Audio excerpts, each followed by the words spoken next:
Hey everybody, how are you? Brooklyn guy, the Bettors Edge. That's me, and hopefully that'll be you. Have some picks, but let's get some housekeeping done.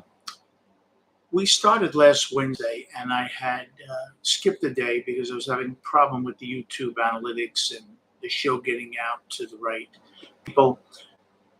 But last Wednesday, on the 17th of May, we started. And I've given a little bit about myself. I used to move games with MIT, the Kosher Connection, they called them, back in the mid 90s. Billy Walters, if you've ever heard of him, go check him out. Well, we worked with him. I have a team of handicappers in Las Vegas that I still keep in contact with. I don't necessarily work with them, but I do have many of their tools, their algorithms. We started with the Miami Heat plus 8.5 in Boston. I had said if you watch the previous videos that are uploaded that I thought they'd win that game outright because they had won the previous two series, the first game on the road outright, and I thought this was a perfect spot for them. And they won the game, 123-116. I had the Baltimore Angel game over 9. Totally wrong with that. The final was 3-1. Had Tampa Bay Mets over 8.5. Got lucky with that. Went to extra innings. Mets pulled that out 8-7. I'm a big Met fan, so I was duly happy. And had the Dodgers in an afternoon game, minus 145 against Minnesota.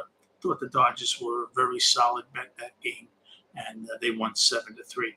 On Thursday, went 2-0 after the 3-1 night Wednesday.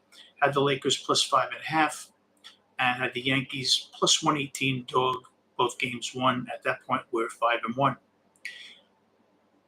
Friday, May 19th, had Miami again on the road, plus 9 this time. They won the game again. Didn't like them, honestly, to win the game, but thought they'd stay well within the 9 points, and they ended up winning the game. Lost with the Washington Nationals, minus 105, home favorite, small favorite. They didn't win. And had Texas minus 195 as my best bet against Colorado. What am I doing for you? I'm giving you a big favorite, but they destroyed them. Let's go to Monday, the 22nd. 0-2. Lost with Texas, lost to Philly minus 178. Terrible day. Came back Tuesday, this past Tuesday, with a 2-2. Had Tatum over 28.5 points in the NBA game. He went for about 35. Lost with Miami over 216.5. They scored about 15 points the fourth quarter. That game was going way over, and it just stopped. And in fact, with about 15 seconds left, they had the ball losing, and they just ran the clock out because they couldn't catch up. So that was a tough loss. Had Texas minus 1.5 runs. Said they'd score 7. I think they did score 7. Had Philly over 9.5. Lost that game. I think the final was 4-3. Wednesday, we go 2-2. Had Houston minus 110. They lost. San Francisco plus 135. They lost. Had Philly and had Texas. Been on Texas. Texas has been playing well. So we've been doing well. We're right in all our selections, and we know what we're doing. Down the line, I'll start putting up cash apps if you're doing well, a special service where you can contact me for individualized service. But for now, we're just going to build the ranks a bit. So for Friday, which is later on today, the 26th, we have a couple of plays for you. A couple that are a little odd, maybe, but, well, at least one of them is. We have the Houston Astros at Oakland, a late game, laying 1.5 runs minus 140.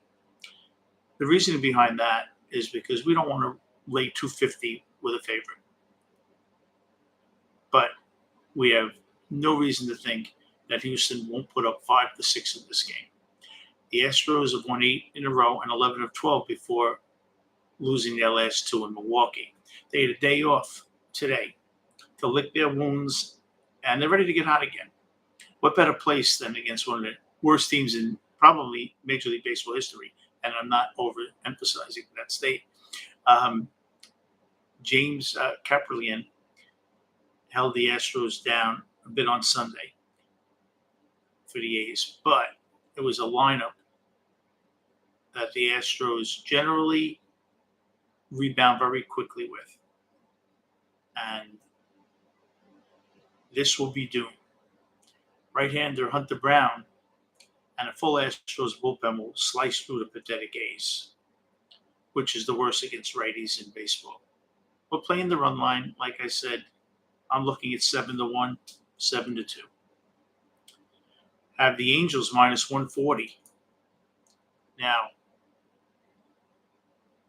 Friday's game, I noticed that the teams playing the day after finishing a series in the thin air of Denver, they generally struggle to come back to altitude. No reason that shouldn't continue with the Marlins, who just don't score. They're finishing the series today in Colorado without their leading hitter, Luis Arias, due to a leg issue. I'm not saying he'll sit Friday, which is later, but it's possible. And Jazz Chisholm, one of their better players on the injured list. The Angels are off today, which is Thursday. So their bullpen is fully rested behind Reed Detmers, who is probably only good for 5 innings to start with, but you have the rest of the bullpen. LA is 5 games over at home and has won 7 straight series openers. This should be 8. Okay, so I'm really looking forward to these two. I'm hoping to go 2-0 with these two. And I'm hoping you get these. Okay, go look at my Preakness Day video because I gave you 4 straight winners there. I think I won the 10th, 11th, the Preakness end. Gave you the Preakness exact. Did well with the horses. I do well with the horses as well. Okay, so everyone, thank you for tuning. If I'm not on a day, I just don't like a play and I'm not going to force them. But if you join the selected service down the road, you can call me if you have a game that you want to play. Okay, so I will talk to you soon. Good luck. See you Saturday.